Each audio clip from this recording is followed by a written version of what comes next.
പറയാൻ വന്നത് ഈ തെരഞ്ഞെടുപ്പിൽ ആത്മവിമർശനമൊന്നുമില്ല, ഉമ്മാ പറയുകയാണ്, വെറുതെ പറയുകയാണ്.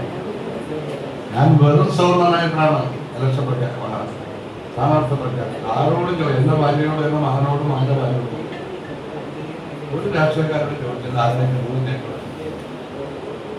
അത് കഴിഞ്ഞ് 10 ദിവസം കഴിഞ്ഞാണ് UDF അവിടെ സ്ഥാനാർത്ഥിയെ കായംകുളത്തേക്ക് മാറ്റി. എനിക്ക് നമ്മുടെ ജാനശ്വരിക്ക് 28,000 പ്രവർത്തനം അത്രയും വലിയ പൊല്യൂഷൻ.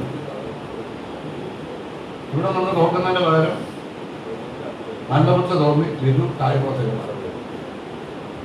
നമ്മൾ നേരത്തെ 3 തവണ തോറ്റ അദ്ദേഹം ഒരുപാട് ഭൂരിപക്ഷം കഴിഞ്ഞു. കായംകുളത്ത് ഒരാൾക്ക് വരുന്നവരെ ഒരു വിജയത്തിൽ അദ്ദേഹത്തിന് നന്നായി അദ്ദേഹം ജയിച്ചു. അപ്പൊ അതുകൊണ്ട് വെറുതെ സ്വയം പ്രശ്നം ഏതോ CPM ഏരിയ കമ്മിറ്റി പറഞ്ഞത് അങ്ങനെ 5 വർഷം മുമ്പ് പുറത്താക്കട്ടെ. അങ്ങനെയാണെങ്കിൽ ഇപ്പൊ ഈ തോന്നുന്നത് ഇതാണ് സ്വയം പ്രശ്നം. 5 വർഷം മുമ്പ് ഏത് തെറ്റിലാണ് പുറത്താക്കുന്നത്? ഞാൻ CPM രാജിവെച്ചതല്ല, എന്നെ ഞാൻ പുറത്താക്കിയിട്ടില്ല. CPM ഭരണഘടന പ്രകാരം എല്ലാ വർഷവും മാർച്ച് ഏപ്രിൽ മെമ്പർഷിപ്പ് കൊടുക്കണം. സ്കൂട്ടറെ പെർമിഷൻ പോളിറ്റ് ബ്യൂറോ മെമ്പർ പോലും മെമ്പർഷിപ്പ് കൊടുക്കില്ല. പോളിറ്റ് ബ്യൂറോയിൽ നോട്ടാവും, പാർട്ടി നോട്ടാവും. എല്ലാവരും രവിയും 1 മാസം എത്ര രൂപ രവി എടുത്താണ്, കൂട്ടി 12 മാസം എടുക്കണം. ഒരു പലിശയ്ക്ക് 2 രൂപ വരും. ആ പലിശയ്ക്ക് കിടക്കണം.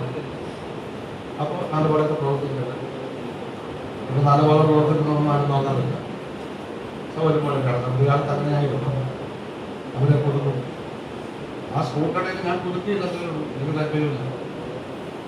എങ്ങനെയാരെ പുറത്താക്കുകയോ ഞാൻ രാജിവെക്കുകയല്ല ചെയ്തത്. ഞാൻ പാർട്ടി പ്രവർത്തനം അവസാനിപ്പിക്കും. എനിക്ക് താല്പര്യമില്ല. കാരണം അത് നിൽക്കാൻ കൊള്ളത്തില്ലോട്ട് 65-66 വർഷം അത് പ്രവർത്തിച്ച ശേഷം ഇപ്പം എനിക്ക് മാറുന്ന കാര്യം പ്രവർത്തിക്കുക. ഞങ്ങൾ ചേർന്ന പാർട്ടിയല്ലത്. ഞങ്ങൾ ചേർന്ന കാലത്തെ പാർട്ടിയെ അല്ലായിരുന്നു. പാർട്ടി എന്ന പേരുണ്ട്, അത്രയേ ഉള്ളൂ. പാർട്ടിയുടെ ഏത് മൂല്യമാണ് അതിനകത്തുള്ളത്? പറ.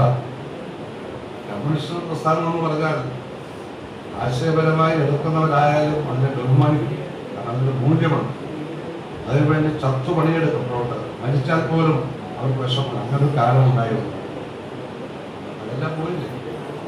പൈസ ഉണ്ടാക്കുക, സ്വന്തമായി ചാപ്പാട് കഴിക്കുക, രാജ്യം മുഴുവൻ 1 വർഷത്തിൽ ഒരിക്കൽ 1 മാസം കാലം ബാംഗ്ലൂരിൽ പോയി താമസിക്കാൻ